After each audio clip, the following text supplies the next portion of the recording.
The 2011 season was disappointing for Fresno State because for the first time since 2006, the Dogs did not go to a bowl game.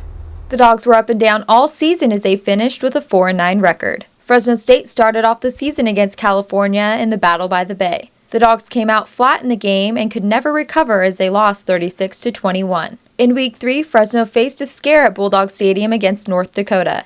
The Dogs jumped up to a 14-0 lead but allowed the Fighting Sioux to stick around. In the end, the Dogs would come out with a 27-22 victory.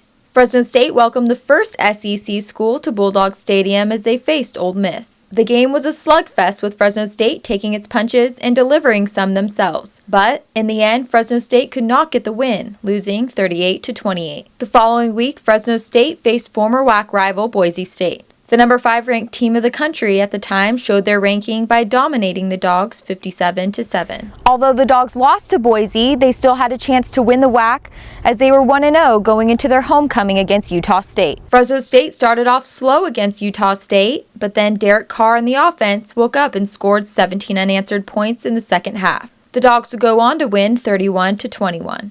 The following week was a battle between undefeated WAC teams. Fresno State traveled to Reno to face Nevada for first place in the WAC, but the Wolfpack had other ideas. Fresno State was in for a dogfight as both offenses put up a lot of yards and points, but Fresno State would come up short, losing 45-38.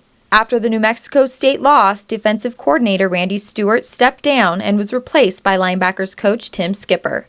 Coach Stewart made a decision that was best for him, and I'm in the position now of defensive coordinator, and I'm excited about it.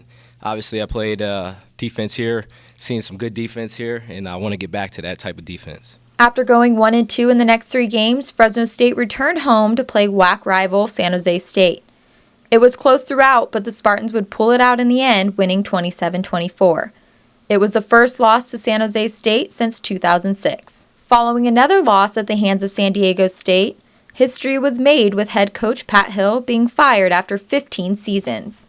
The community has simply not responded to the record that we've had over these past several years, and subsequently it was important to try a new direction.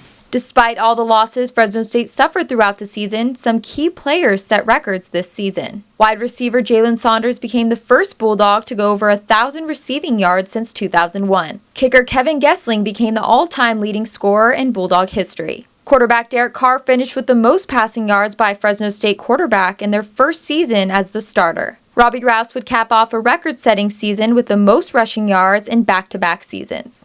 With Hill being fired, Fresno State is in a countrywide search to find the 17th head coach in Bulldog history. And I told the team yesterday, give the new coach everything you got. Because hopefully with a new coach, this community will back him. This media will back him, this administration will back him, and hopefully it'll be a better place for those young men. Thank you for everything you gave me. It's been great. Goodbye, Fresno. Rachel Waldron, The Collegian Online.